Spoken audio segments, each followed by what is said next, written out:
Okay. Good evening and welcome. Today is Wednesday, September 23rd. Time is 7 o'clock, and this is the Twinsburg Board of Education regular meeting. I would like to call the meeting to order. Mr. Aho, would you please call the roll? Mr. Curtis. Here. Mrs. Davis. Here. Mrs. DeFabio. Here. Mr. Goldberg. Here. Mrs. Gordon. Here. Okay, we're all here. Please stand for the pledge of allegiance. I pledge allegiance to the flag of the United States of America, and to the republic for which it stands, one nation, under God, indivisible, with liberty and justice for all. I'm told that for D, we do have a need to amend the agenda, specifically action item personnel J1, certificated staff contract. We need to remove Melanie Rieger being recommended for an intervention specialist position at Wilcox Primary School. Do I have a motion? So moved by Mrs. Davis. Do I have a second? Second. Second by Mrs. Fabio. Mr. Aho, would you please call the roll? Mrs. Davis. Yes. Mrs. DeFabio. Yes. Mr. Gordon. Mr. Goldberg. Yes. Mrs. Gordon. Yes. Mr. Curtis. Yes. Okay, I don't see the president. Okay, we'll move on to communications, and I will move on to my president's report. Good evening and welcome parents, community, and administration of Twinsburg City Schools. I'm Mark Curtis, and I'm honored to be your board president. School is underway, and we are in the first few weeks. Things have gone relatively smooth. Protocols that have been put in place to ensure the safety of our students and staff have been effective. We remain optimistic that things will continue to go as planned. We only ask that parents and students continue to remain vigilant and sticking with what is allowing us to offer the very best possible education under these unprecedented circumstances. Our fall sports teams also continue to have success, and we look forward to enjoying the season as it moves on. Special thanks goes to everyone involved in making our competitions safe for our patrons and our student athletes. You may wonder why we're all not dressed in our traditional professional attire this evening, and this is because this week is Spirit Week, and as such, we are following suit and participating along with the rest of our students and staff. Although education is the primary focus throughout school, having a little fun in these strange times helps us to break up the monotony and bring a smile every once in a while. As fall has officially begun, the days are getting shorter, the leaves are changing colors, and the smell of pumpkin spice lattes is in the air. Let's continue to enjoy the weather while it lasts and do all we can in being kind to one another every day. Please continue to be safe and stay healthy. This concludes my president's report, and I will now turn the meeting over to our superintendent, Mrs. Powers.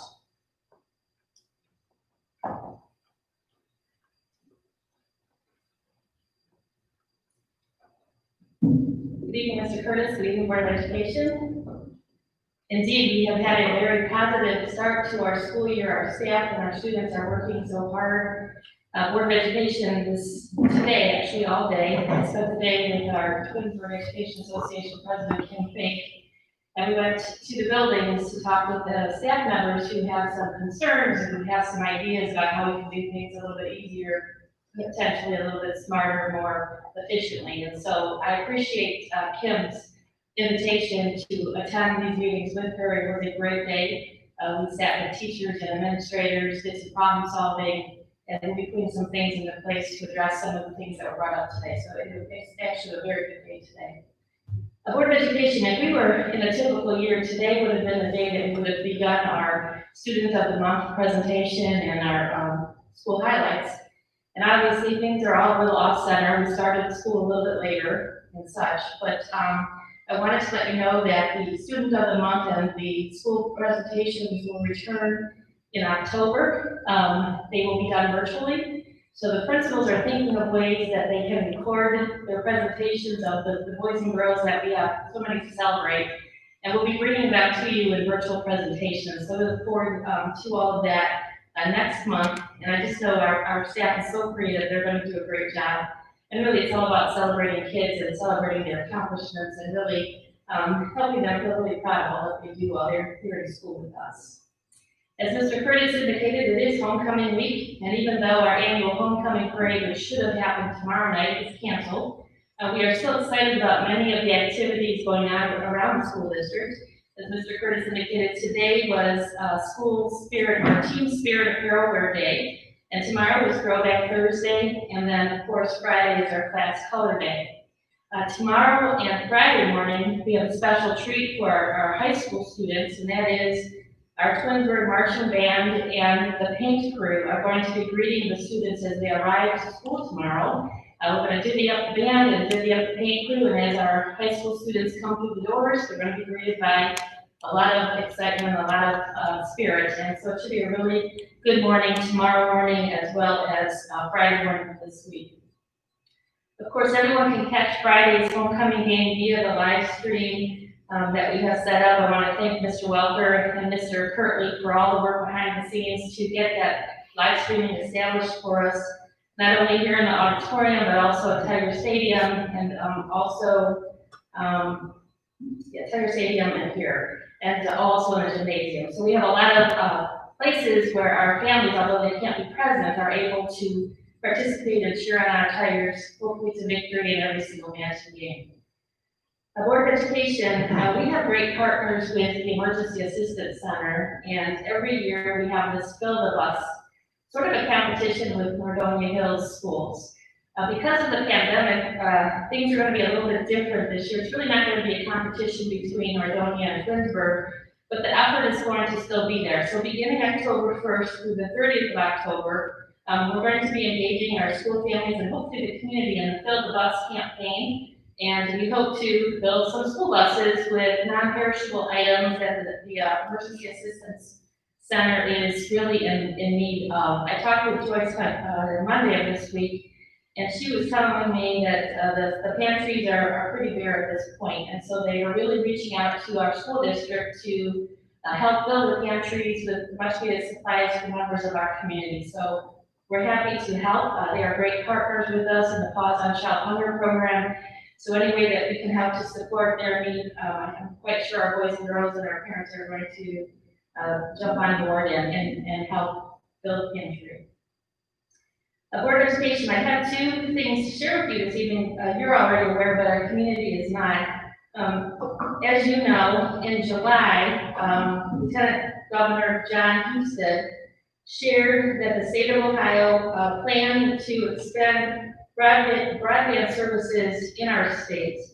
Lieutenant Governor announced that the state would set aside funding through the Federal CARES Act to provide hotspots and internet-enabled devices to students.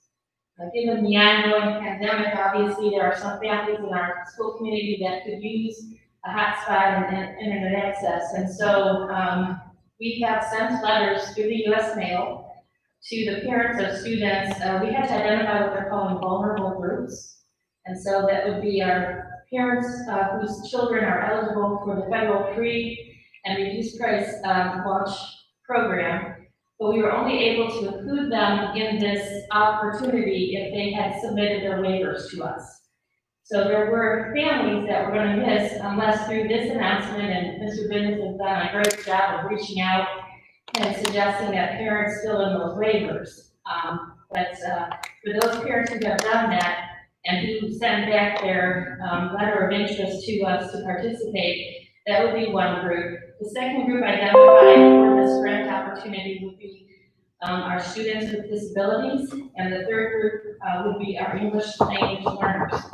So we have the ability through these grant dollars to purchase 169 hotspots and the internet connectivity that goes with that. And we need our parents who are receiving these letters through the U.S. mail to either click on through the link included in the letter or to send a hard copy. We included self-addressed stamped envelopes with this to make it easy for families. And we are expecting those letters back by Monday, September 28th. So we appreciate tonight's opportunity to get that word out. We have been anxious about getting some letters back and hopefully plenty of interest. If we have more than 169, we will pull 169 from the lottery system. But honestly, this is a great opportunity for families who need a hotspot and need internet access so that their children can do work at home.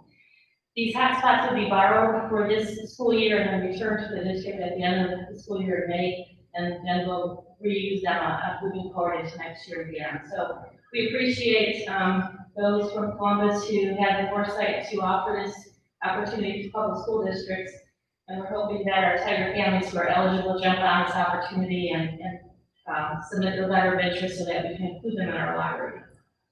Board of Education, the second great thing that we received, or we were hopefully going to receive, was an invitation to participate in Summit County's school reopening grants.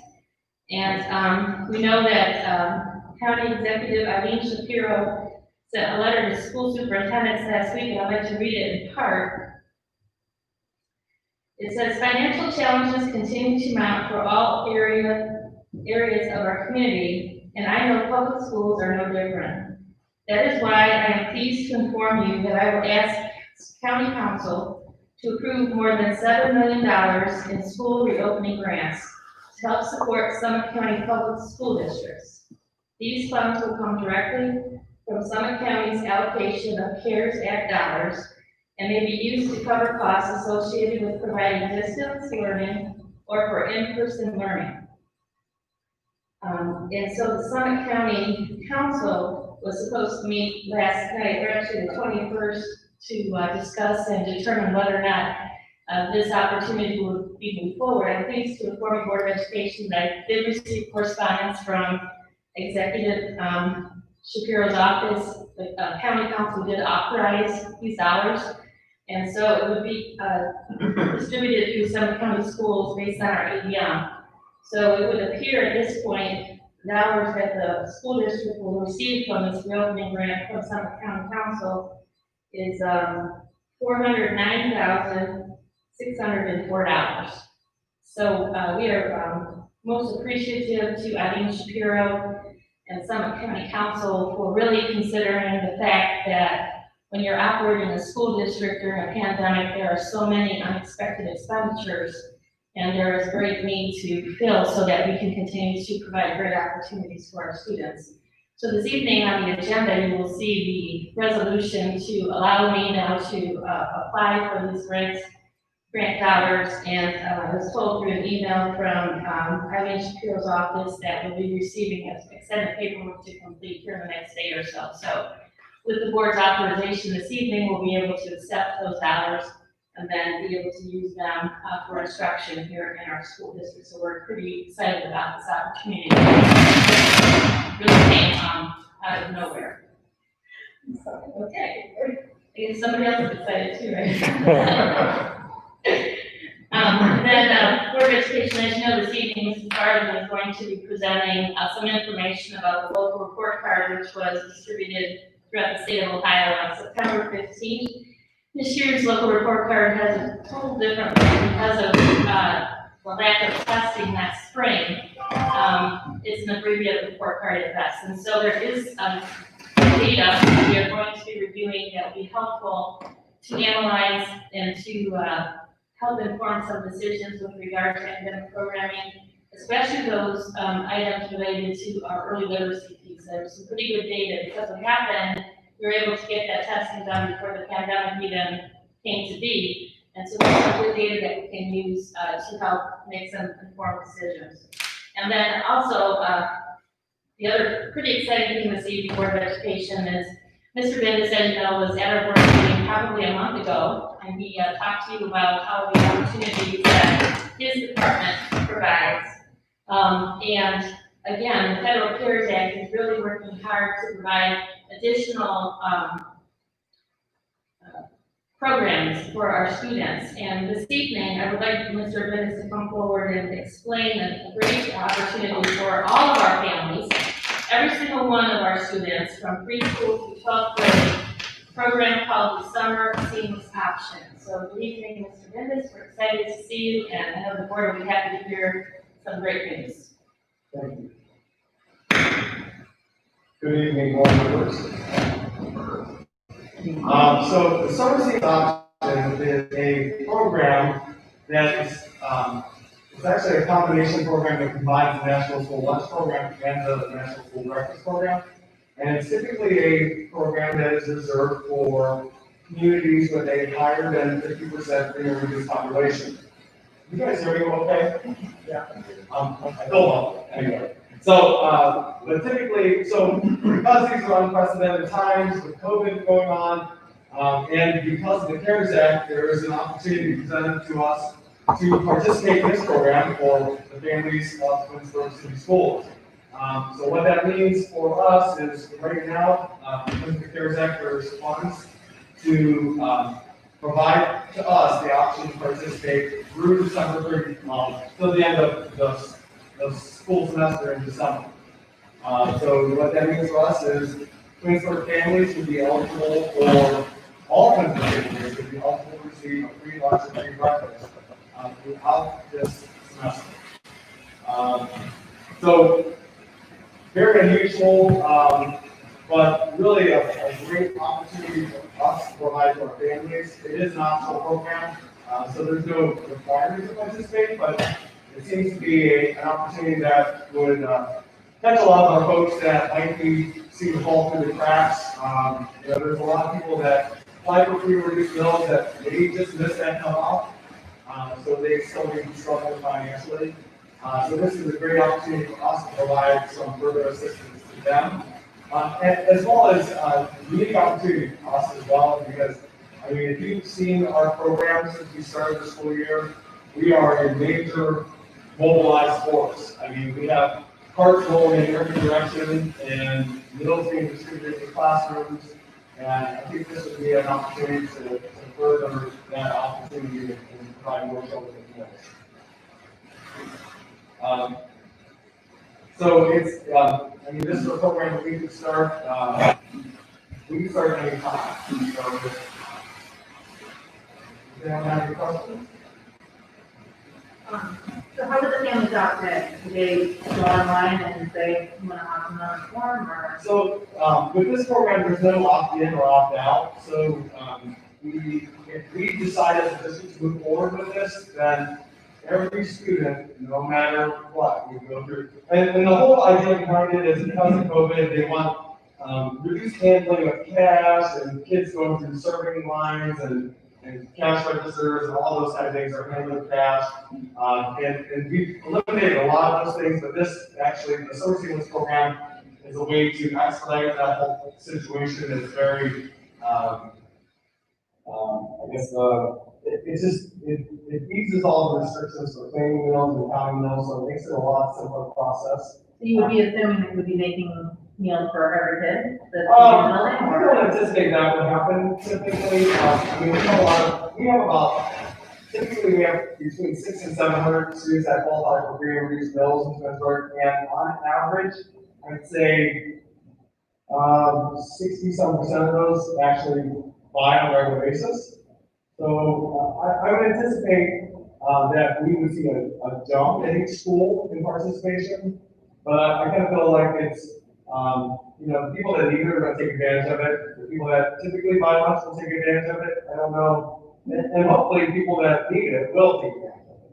But I don't foresee that we would be serving, 3,000 meals starting Monday when we start this. Yeah, I guess I was just trying to understand the mechanism. That Yeah. families, have we not heard with store account that we tell, or? Well, there's no mechanism in it. I mean, it's basically us saying, yes, we want to participate, and we can start claiming bills. And to be honest with you, this is the program that we participated in March. So when school closed in March, the Summer Seamless program opened up to us.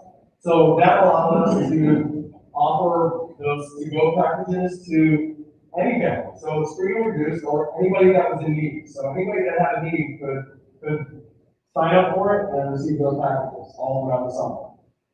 So we did, and honestly, for our virtual program, we think that'll be a bump there as well. So we kind of thought through like how the mechanism would work with some of our kids.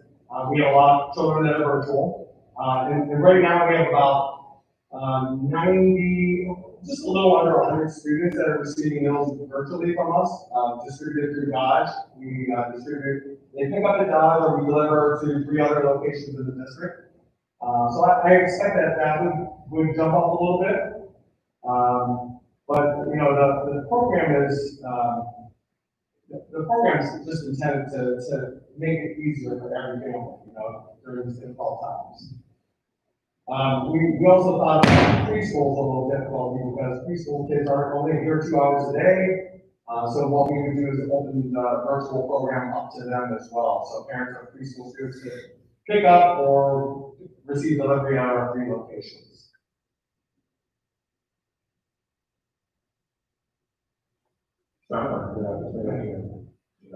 So what will happen, board, is the families will receive a letter in the Blackboard Connect. And for our virtual families, there will be a link that they can submit to Mark that says, yes, I want my child to participate, and this is where I will pick up my child's meals. It'll be on Wednesday, so for our virtual families, the first pickup is on next Wednesday, September 30th. For our in-school students, the elementary in-school, not preschool, elementary in-school who are here every day, they would just go about the business that they normally do and doing their lunch count. And there's processes across the district of how that works. Mark indicated preschool is a little bit different. Our preschool children don't eat in school. So if a parent, they have a snack, they don't have a meal. So a preschool family would like their child to participate. They would also have to complete information through the link in the letter. And then for our students in 7 through 12 on campus, while they're on campus, they will have their meals through the lunch count system that Mark had in place. For students on their hybrid day or their blended learning day when they're home, the parents can determine that they would like their children to have those meals when they're home. And so parents have to take a look at the information included in the letter, determine which situation fits their family, and use the link to either print off a copy of the survey or send it in electronically, and then Mr. Bendis and his wonderful staff take it from there. It's a great opportunity, and whether or not parents participate is really up to them. But to provide meals for students, it's going to save on household budgets.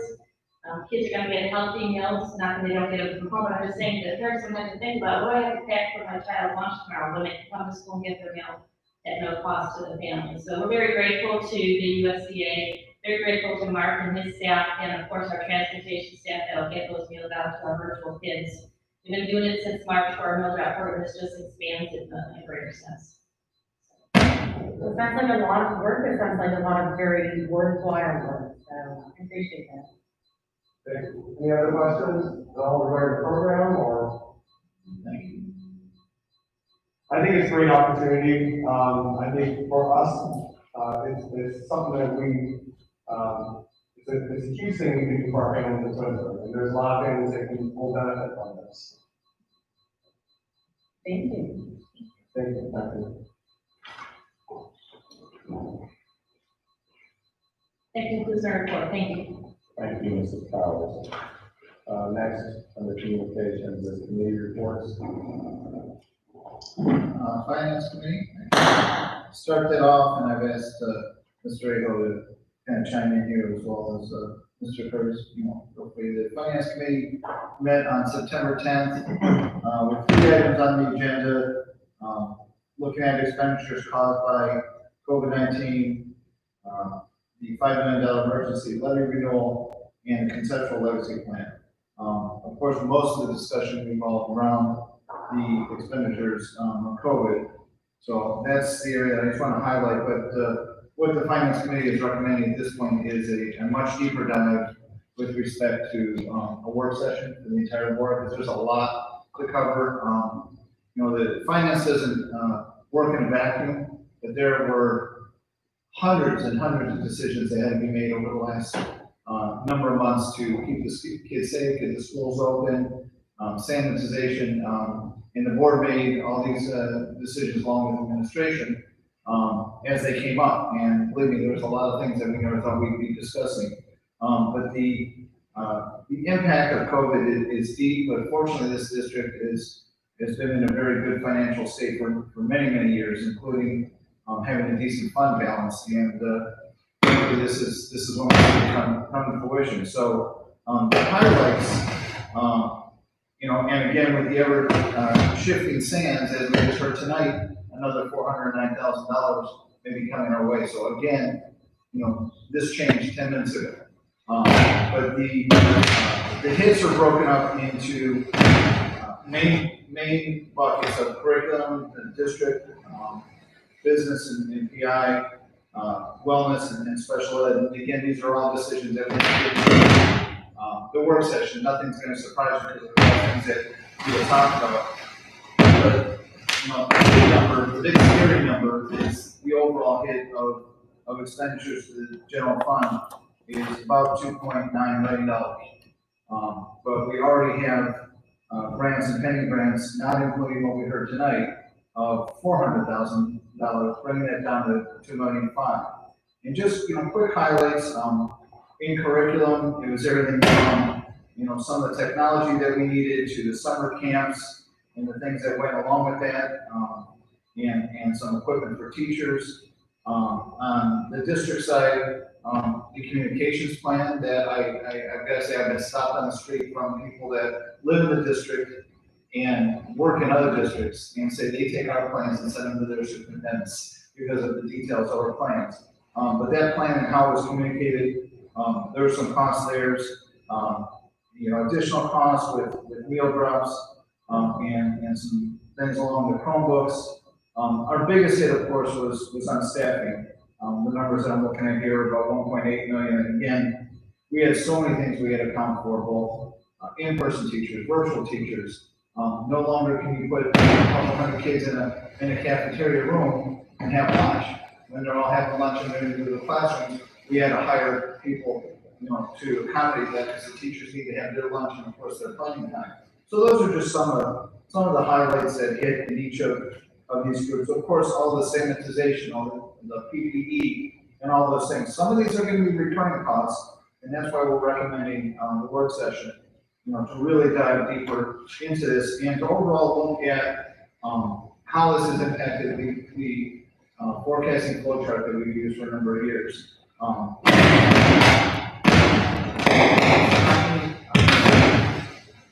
Hands off, this sounds like company. Other things that dealt with additional nursing. Hands off, not touching. Feedback from someone, but those are just some of the highlights that I wanted to just bring to the board's attention as we dive deeper into this.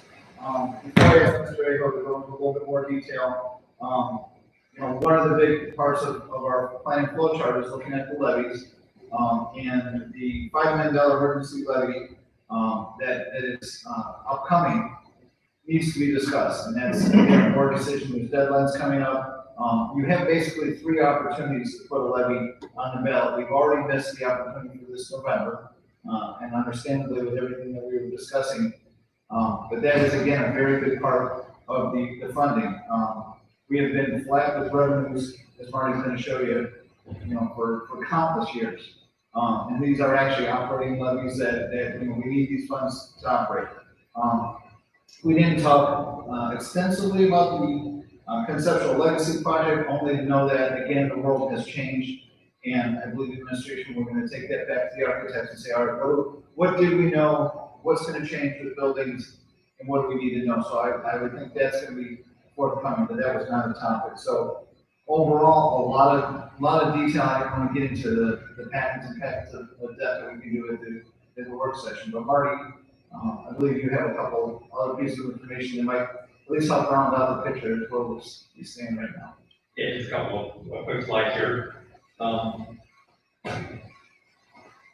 There's taking a look at the expenditures over the last several years, going from 2016. There's a listing of them. You can see it over each year. On the bottom is the annual percentage increase. So it's increased over this time frame, normal. And then the average increase over those 5 years.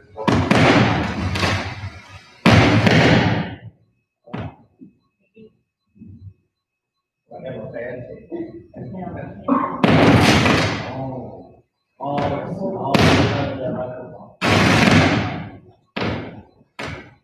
Want to disconnect that one and I'll just shout in the hood? Yeah, we can share. I think that's what it is, it's right under the microphone.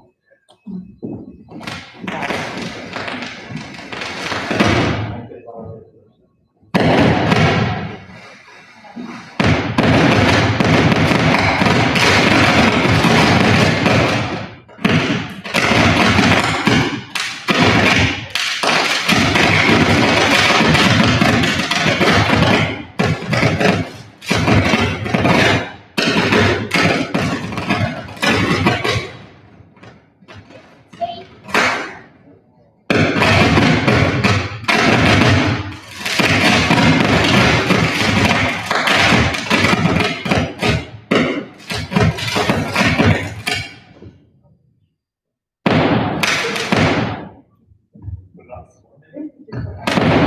Can't we just turn that one off?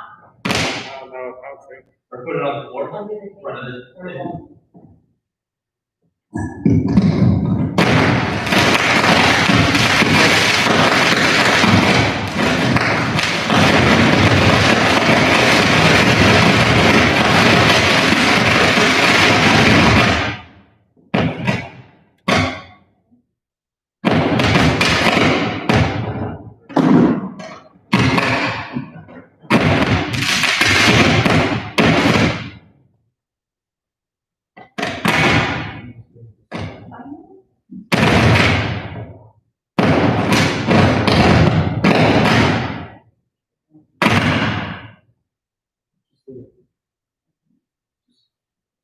Stay away from live.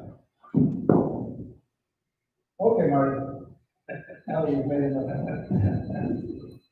Sorry about that. That's okay. So there's, expenditures over the last 5 years.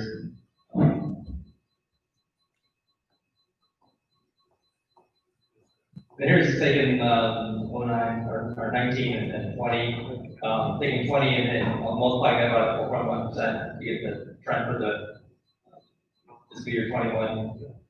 Adding in what the COVID-related expenses are, there's the personnel issues. Mr. Culver alluded to the $1.8 million, retirement insurance, and then purchase services. The purchase service part is due to COVID staffing. Mr. Culver alluded to this, because you can't have the same number of kids in a classroom, there's fewer kids spread out further, so you need more hands to make it work. Purchase service costs due to COVID, that's the 900,000. A lot of that is from the additional nursing services. We have the additional clinics for the COVID piece, special ed service providers, special ed tuition, business and district, like Mr. Culver alluded to, technology. Those are all contributing to the increase in the purchase service cost.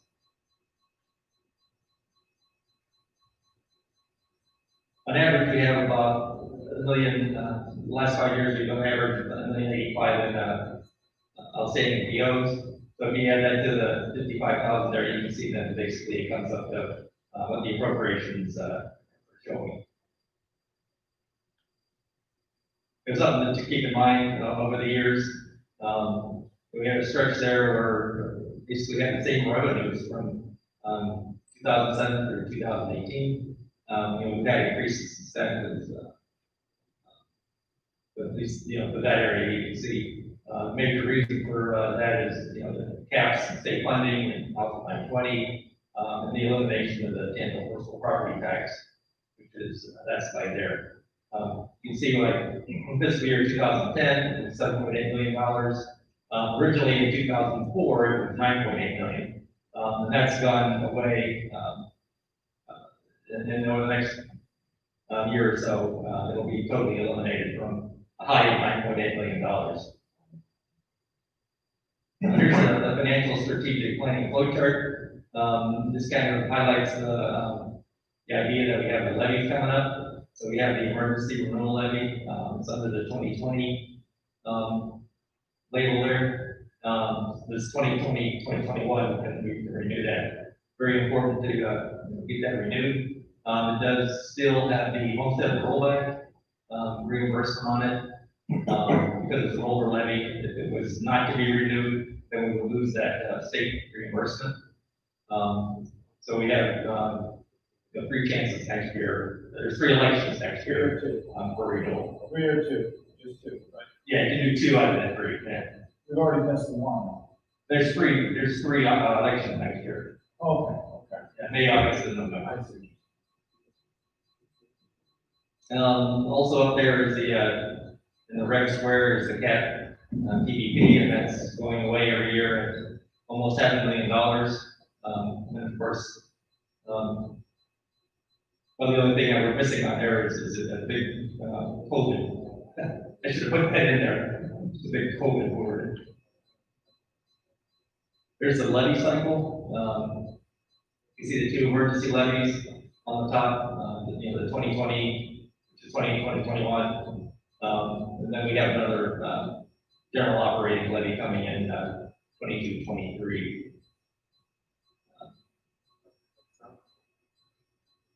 Just quick highlights, just to run over that, just to kind of highlight what we did in the finance committee. So that just kind of wraps our program. And, in that meeting, I don't know, Chad can tell me if I'm going to be able to be heard on tape, I'll try to speak loud, but we had, our operating, the fund balance, and it seems to be holding fairly steady. And obviously, there's a lot of these unexpected expenses that are going to reduce that. But that is something that, has been coveted and talked about for many, many years, and then along comes COVID, and we're very happy. I'm not sure we could have operated the way we did and opened up and done what this district did without having, that safety fund, so to speak, to do that. And again, the board, or the finance committee is recommending a much deeper dive. My biggest concern is we knew the financial issues that were gonna be around 24, 25. And my concern is that we're bringing that year back. Without, again, we don't know what's next year. We don't know what the budget could be. That we saw we had 874,000 taken away right in the beginning of the pandemic. We don't know what next fiscal year. We're getting these other next grants, but we don't know, again, those grants are not permanent. So we don't know. So that's my big concern. Mr. Curtis, do you? No, I would concur with that. It's nice that we had some federal dollars through CARES to help offset some of our costs. As Mr. Felder said, those are one-time revenues that we'll realize. Some of the costs that we've incurred that are pandemic related, we expect that we're going to assume some recurring costs when we look at PPE, when we look at cleaning supplies and solutions and so forth to maintain the cleanliness of our buildings and maintain the safety of our staff. Since we don't know to the extent how long we're going to be in this process, we're anticipating that that's probably going to be something that we're going to have to plan for, not only throughout this school year, but also into the next school year.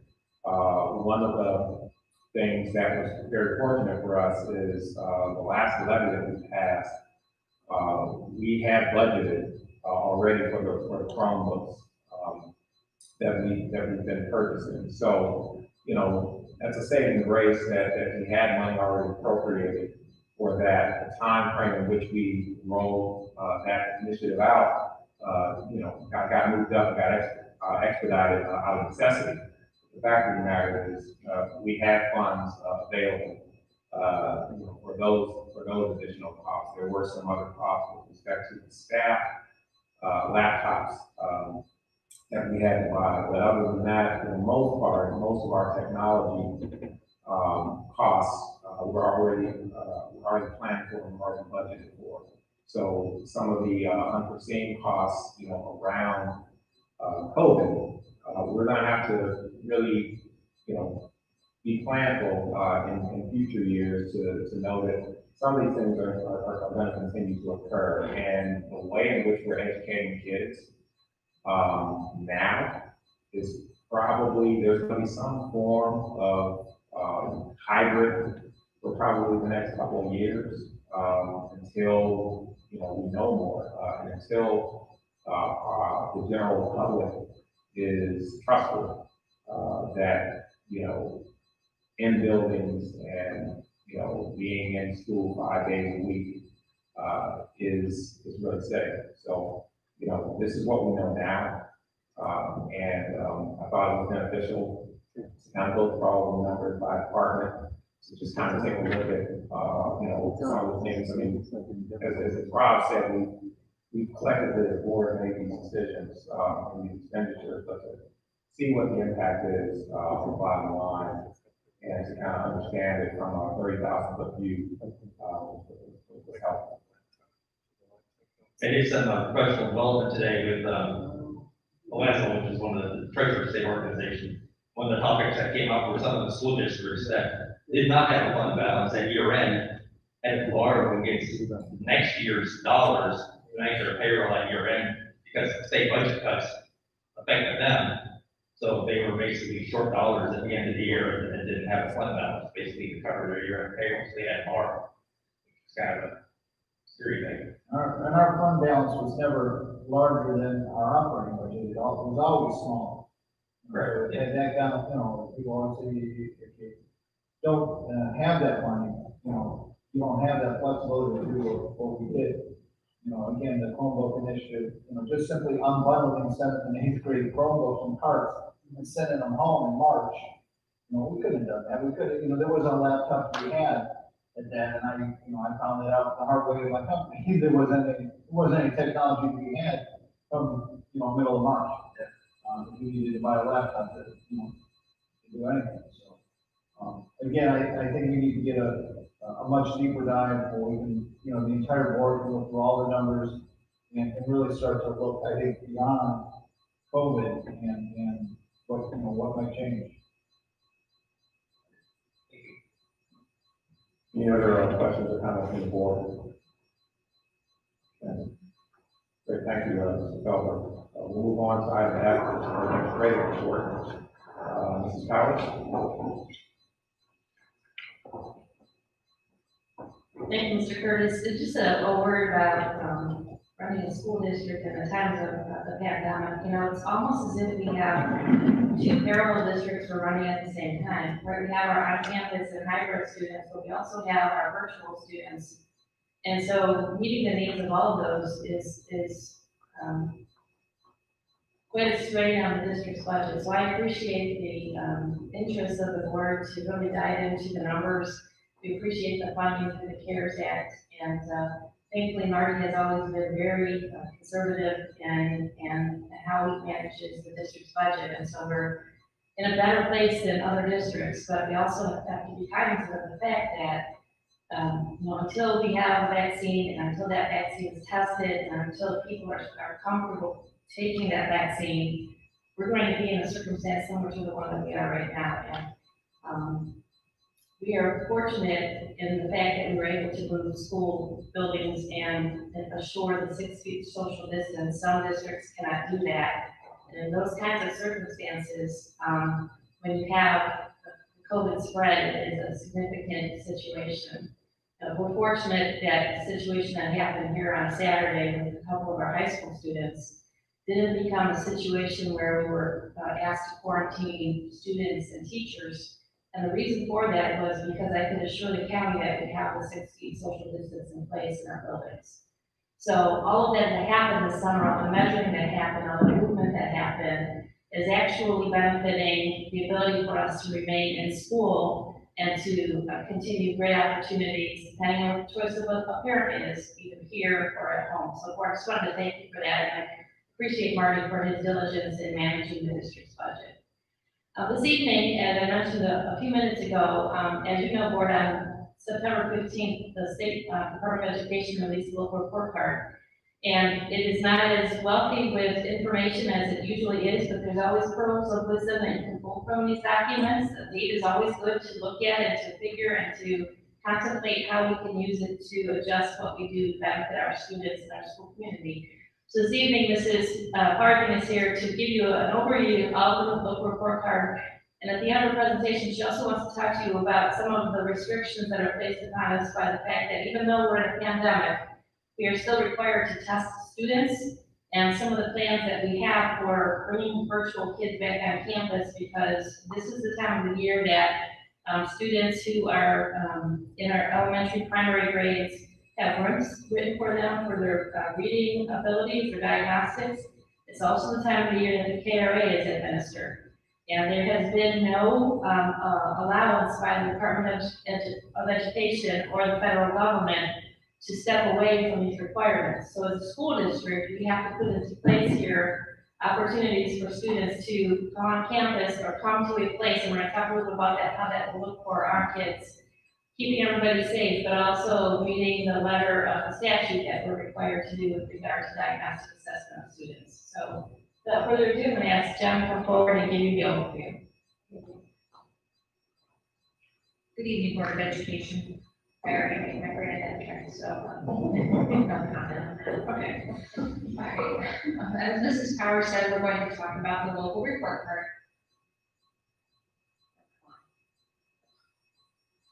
card.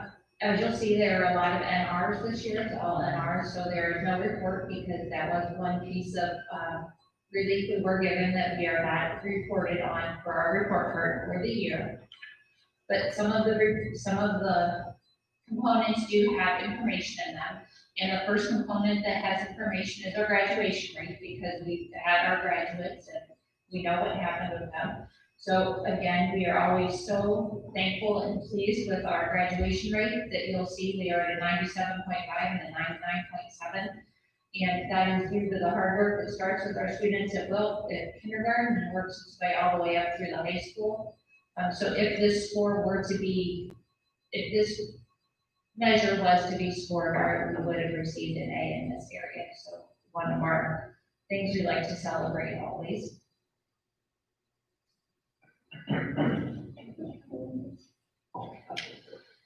Prepared for Success, we also have the data available with Prepared for Success. As you know, we have been giving the ACT to all of our 11th graders. About half of the students that take the ACT end up with remediation free. As you know, the majority of our students in our district are not they're more of an ACT district than an SAT district, but we do have our SAT scores in there. Honors diplomas, industry recognized credentials, AP, we have about 55% of our students participate, and then 46% of those students receive a 3 or higher, and that's something we're always very pleased with. And then about 28% of our students did dual enrollment, and a lot of that is not just College Credit Plus on the higher education campus, but with our College Writing 1, College Writing 2, our Spanish classes, and also our dual credit class that we have with higher for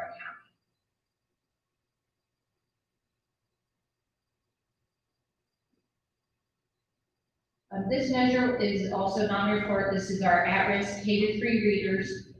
We were also given relief with our students being promoted to 4th grade. We did go through each of the students and their performance on the third grade reading assessment that was given in October, their math results, their guided reading results, and at this time we did not retain any 3rd graders that were going into 4th grade, but we are definitely watching those students that we are worried about or didn't have phenomenal success on the OST for 3rd grade. You'll see the year 1, year 2, and year 3. It is a little bit interesting because Wilcox had a year 1 score, but nothing in year 3. So I need to spend a little more time on that, as Mrs. Powers said, we've been really busy. So I did not get to pursue that, but we have all of our data anyway, so I'm not necessarily sure why the buildings were a little bit up.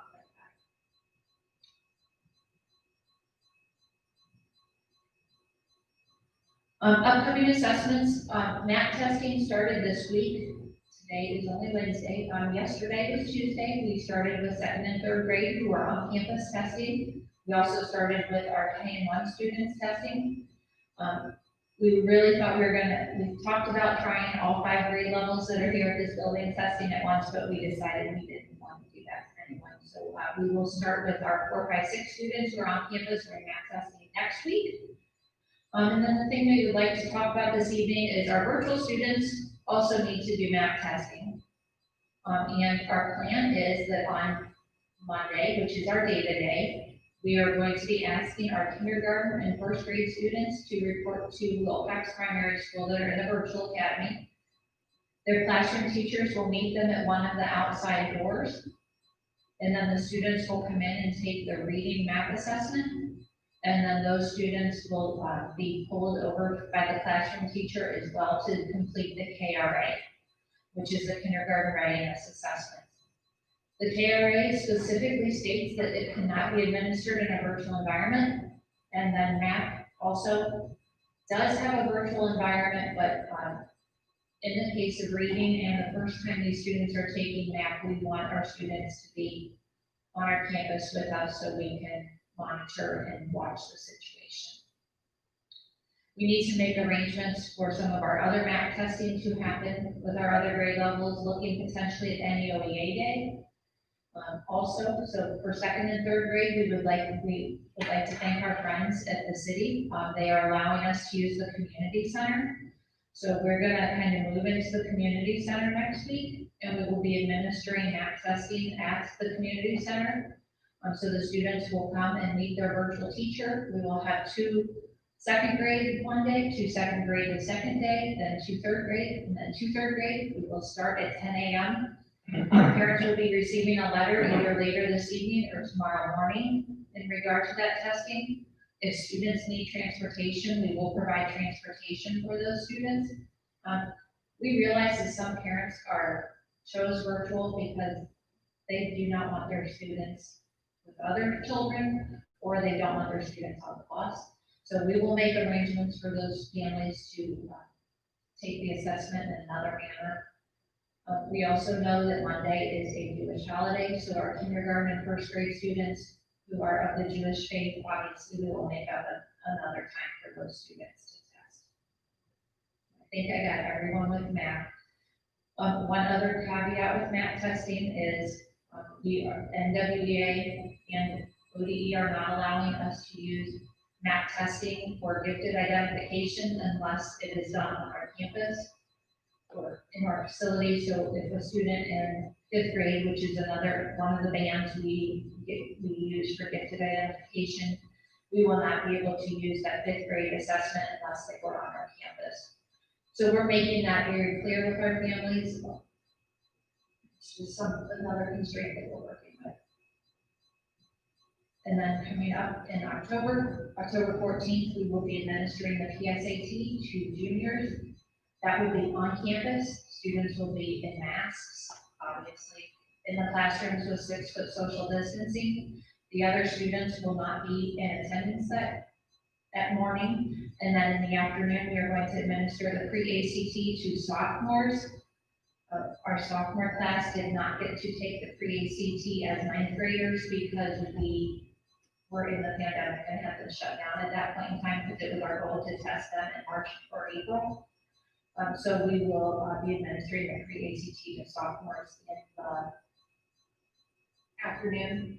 Our freshmen and seniors will have an online day, a digital day, where they will have a hybrid day where they will have assignments that they will complete online. So that allows our 9th through 12th grade instructors to proctor because there are a lot of people that we need in place to get to national tests done on one day. Not on there is the Ohio State test, which we will be administering to 3rd grade at this moment in time. At the end of October, our week is October 6th. So at that point in time, we will also need to probably do something, either St. Cosmos and Vivian has offered their facility, and then also the community center to administer the Ohio State test to our 3rd graders in person. The nice thing with that is we did select paper and pencil. You made the resolution that we would do paper and pencil, so we don't have to worry about students bringing Chromebooks and being charged on that. That was a lot longer than I thought it would be. So, does anyone have any questions? I just think that, it's a lot of prep and it's a lot of changes. So we appreciate that. I know it's a lot of additional stress to have these encumbrances.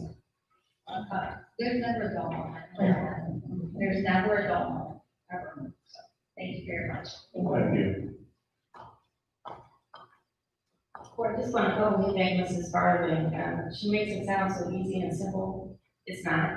And again, we're running parallel school districts right now, and I'm, as a superintendent and as my colleague superintendents, we're pretty frustrated about this testing piece. And a lot of this is being funneled through the federal government. There are testing waivers that could have been offered or could have been approved, and it's at the federal government level that we are where we are with having to test these students. And so I'm very frustrated by this.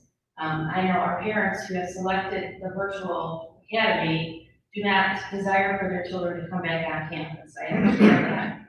However, we have the requirements under statute to test students, and so thankfully the city has been so generous in offering not just the community center, but the senior center, so we can spread the kids out.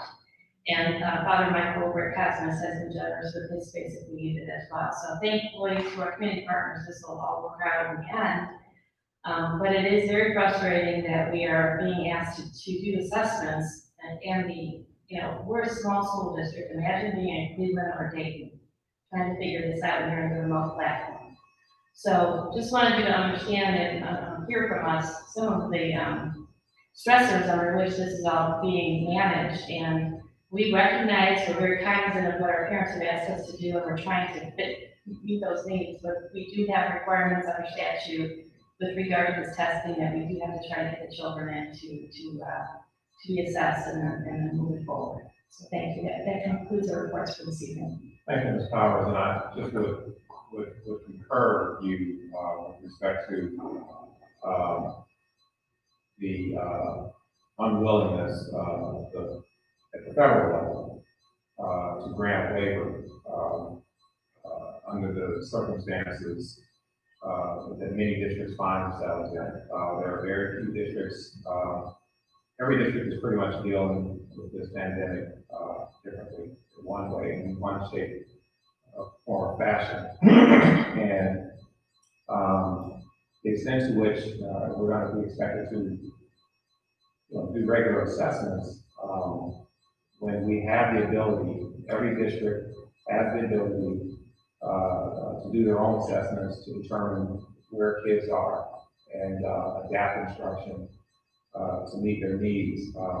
We have the ability to do that, but I think it's an unfair burden that's been placed on districts to have to worry about tests that are administered at one point in time.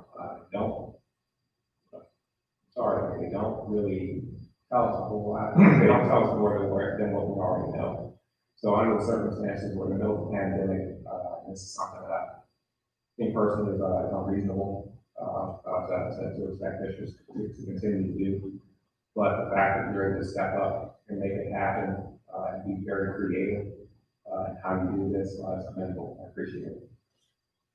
Yeah, and I find it amazing that like the colleges are able to adapt and be flexible, but we, because of hands are tied. So thank you. We'll move on to action item G. And I will read the resolution, board resolution regarding public participation. Resolution that the Twinsburg Board of Education limits public participation at board meetings to 5 minutes per person until the total time of 30 minutes is used, and modifies procedures applicable to public participation to allow individuals who desire to participate to either submit a blue card found in the lobby to the treasurer prior to the meeting, so that they can be recognized by the board president and welcome, to make a comment, or to submit written statements and or questions for the Board of Education's consideration via email to the treasurer at least 24 hours prior to board meeting. The email address to send the statement question to the treasurer is info@twinsburgcsd.org. The treasurer will then read statements, questions to the board during the portion of the meeting designated for public participation in an alternate fashion with individuals who are present at the meeting and who have submitted blue cards. No formal action will be taken on subjects that are not included on this agenda until the board has had an opportunity to study them. Comments regarding personnel must be submitted in writing through the office of the superintendent. Do I have a motion for item G1? So moved by Mrs. Davis. Do I have a second? Second. Second by Mr. Felber. Discussion.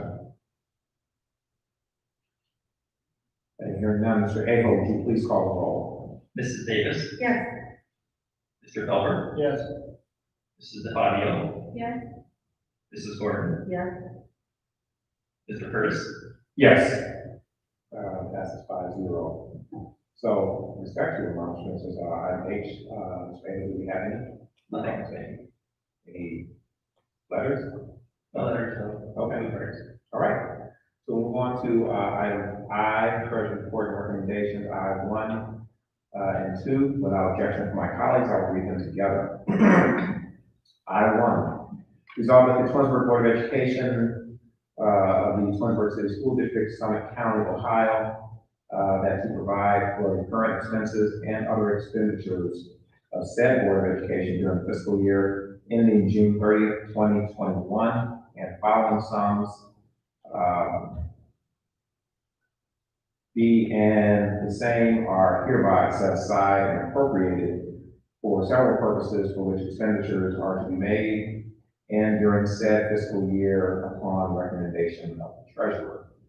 2, whereas Ohio Revised Code sections 5705.05-.06, 5705.14, 5705.15, and 5705.16 transfer funds states in part that no transfer can be made from one fund of subdivision to any other fund except as follows.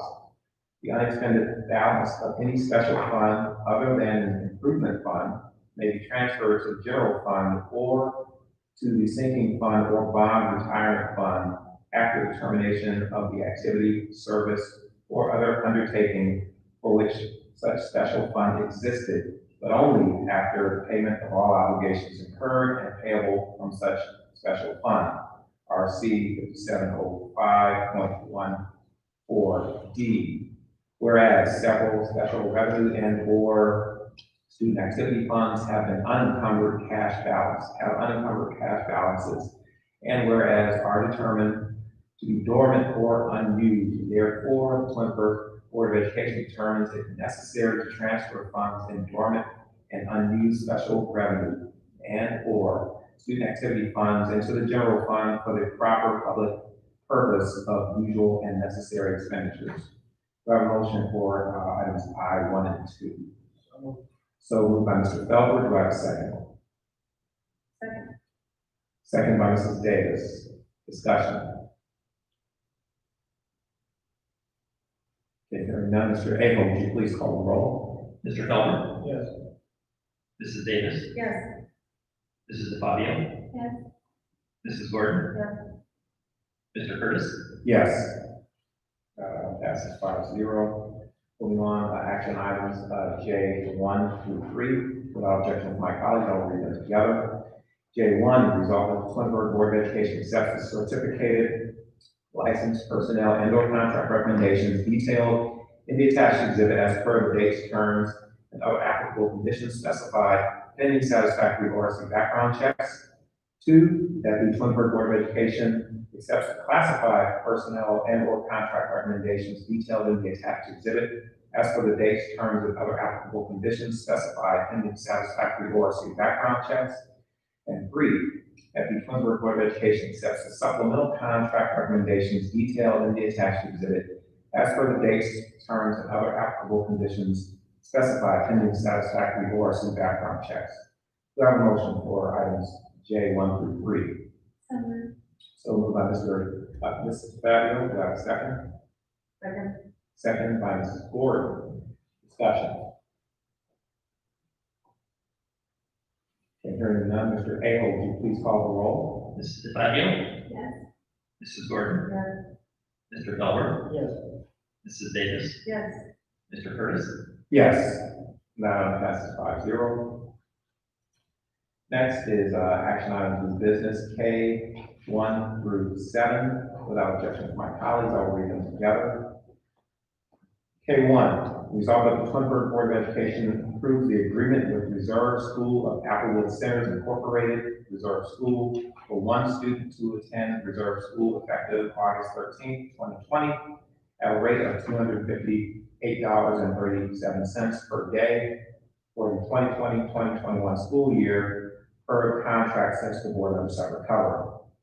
2, that the Twinsburg Board of Education approves the revised contract for the 2020-2021 school year with the Willow Transportation, 34799 Curtis Boulevard, Unit A, East Lake, Ohio, 44095, for as-needed transportation services for extracurricular events and select special education homeless routes pursuant to the terms and conditions set forth in the contract since the board under separate cover. 3, that the Twinsburg Board of Education approves the memorandum of understanding with the Twinsburg Education Association regarding the establishment of a new class of temporary at-will long-term substitutes, quarantine long-term substitutes, as it relates to Governor DeWine's school closure order and the COVID-19 pandemic as since the board under separate cover. 4, that the Twinsburg Board of Education approves the second reading of the revised Board of Education policy as noted below, 5460, graduation requirements. 5, that the Twinsburg Board of Education approves the Twinsburg High School senior Olivia Riggy to exercise board policy 5111, optional tuition-free education, and remain a Twinsburg High School student through the end of the 2020-2021 school year. 6, that the Twinsburg Board of Education authorizes the treasurer to defer the proceeds from candy sales, which reduce the fees for the Greenville Village trip and the Camp Fitch trip to pay students academic, co-curricular, and extracurricular fees for the 2021 school year, with remaining funds placed in the students' meal accounts.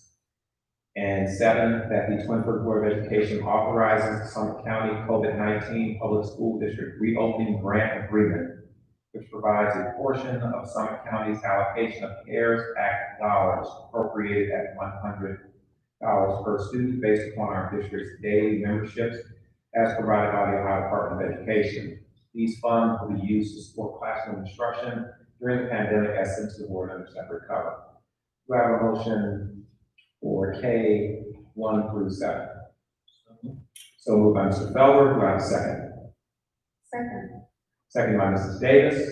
Any discussion? Actually, I have a question on this for the deferment of candy sale proceeds, as I'm reading this again, this could be a grammatical question.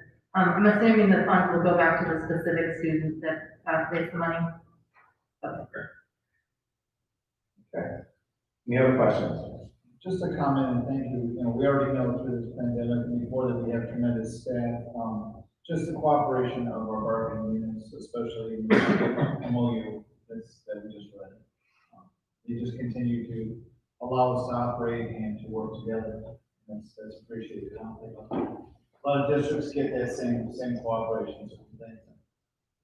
Absolutely. And I know that Mrs. Powers spoke of this earlier through the Summit County Council, but any and all extra dollars that can be allocated and used for districts to offset costs in any way, shape, or form is much appreciated. So I appreciate the efforts of the county council in working to secure these dollars so that school districts in Summit County can benefit.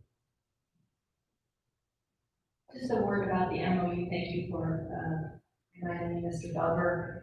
This particular MOU is really important because these substitute teachers would have the primary responsibility of instructing students who are quarantined home by Summit County Public Health Department. So if we were to have a situation where there was a widespread, or even just a student or two, it's very difficult for the classroom teacher to manage their class. And in the case of 712, their class here today and better tomorrow, and then have a student who's quarantined home. So these substitute teachers will be working specifically with the students who are in a quarantine situation. And then if there aren't any students that are quarantined, then they will be building subs, and we're always in the need of subs. And if not, they can do intervention with students. And so I appreciate your consideration of that MOU this evening. It will fill the need because fortunately, and I say this knocking on wood, we haven't had many students quarantined. We're early in the pandemic, though we want to be planful for it. Later in the agenda, you will see the request for the interactive flat panels, the IFPs, and what those will be used for is if we have a member of the staff who is quarantined home and their class is here at school, what we're gonna be able to do is to use the technology for the teacher to teach using, she's at home, her image is projected on this large flat panel, so her students in class will be able to get the lessons right from the teacher. This is a situation where the teacher's not sick, but they have to be quarantined home, right? So instruction can continue using technology. And we talked with the union, they're 100% on board, so this is not going to be an issue as far as association with raise concern.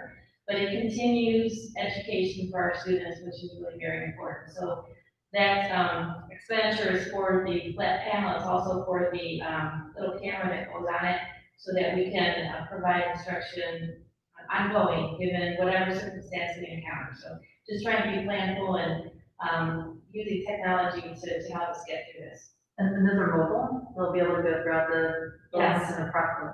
Yeah, so this expenditure would provide 2 additional interactive flat panels for each school. So if we don't have, and we have many throughout the district, these are just the additional 2. If we don't have a circumstance where teachers are quarantined, then the rest of the staff can just take those out as long as for the day. They're on wheels, the parks, so they move. Pretty neat technology. Thank you. Thanks, I'm seeing that, I didn't know that capability. That's great. Any other comments, questions? Okay, hearing none, Mr. Aho, would you please call the roll? Mr. Feldman? Yes. Mrs. Davis? Yes. Mrs. Fabio? Yes. Mrs. Gordon? Yeah, Mr. Curtis? Yes. It passes 5-0. Moving on to K, 8, and 9, without objection from my colleagues, I will read them together. K8, resolved that the Twinsburg Board of Education approves and authorizes the Ohio Schools Council for the November 2020 Cooperative School Bus Purchasing Program to advertise and receive bids on behalf of said board as per specifications submitted for the cooperative purchase of 3 72-passenger utilized conventional school bus chassis and bodies. And 9, that the Twinsburg Board of Education approves the purchase of interactive flat panels from CDWG LLC, 200 North Milwaukee Avenue, Vernon Hills, Illinois, 60061, in the amount of $32,115.35, as sent to the board under separate cover. This is a CRF expense.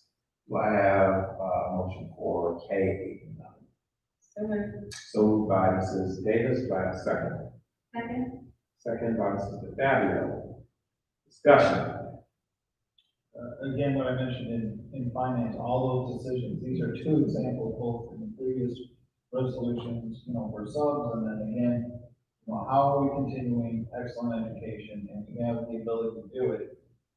These are just, again, expenditures that we could not have predicted, but definitely are helping move things forward in this Great, and I will also add, I know Chad is usually down here to comment on our bus purchasing through Ohio Schools Council. This is something that is normal practice as part of our regular bus replacement cycle, but going through the Ohio Schools Council, we're able to leverage both pricing and also take advantage of reduced costs that we otherwise would probably incur if we did not go through Ohio Schools Council. Any other comments? Okay, Mr. Aho, would you please call the roll? Mrs. Davis, Yes. Mrs. DeFabio, Yes. Mr. Feller, Yes. Mrs. Gordon, Yes. Mr. Curtis, Yes. That item passes 5-0. K10. Resolved that the Twinsburg Board of Education approves the revised Board of Education policy as noted in K4 above. Do I have a motion for K10? So moved by Mrs. Gordon. Do I have a second? Second. Second by Mrs. Fabio. Discussion. Hearing none, Mr. Aho, would you please call the roll? Mrs. Gordon, Yes. Mrs. DeFabio, Yes. Mr. Feller, Yes. Mrs. Davis, Yes. Mr. Curtis, Yes. That item passes 5-0. Next is K11. Resolved that the Twinsburg Board of Education approves the second reading of revised Board of Education bylaw as noted below. 0123, Code of Ethics, Code of Conduct. Do I have a motion for K11? So moved by Mrs. Gordon. Do I have a second? Second. Second by Mrs. Fabio. Discussion. Yeah, hearing none, Mr. Aho, would you please call the roll? Mrs. Gordon, Yes. Mrs. DeFabio, Yes. Mr. Feller, Yes. Mrs. Davis, Yes. Mr. Curtis, Yes. And that item passes 5-0. And next is K12. Resolved that the Twinsburg Board of Education approves the revised Board of Education bylaw as noted in K11 above. Do I have a motion for K12? So moved by Mrs. Gordon. Do I have a second? Second. Second by Mrs. Fabio. Discussion. Hearing none, Mr. Aho, would you please call the roll? Mrs. Gordon, Yes. Mrs. DeFabio, Yes. Mr. Feller, Yes. Mrs. Davis, Yes. Mr. Curtis, Yes. Passes 5-0. We're on to miscellaneous. Any items to discuss in miscellaneous?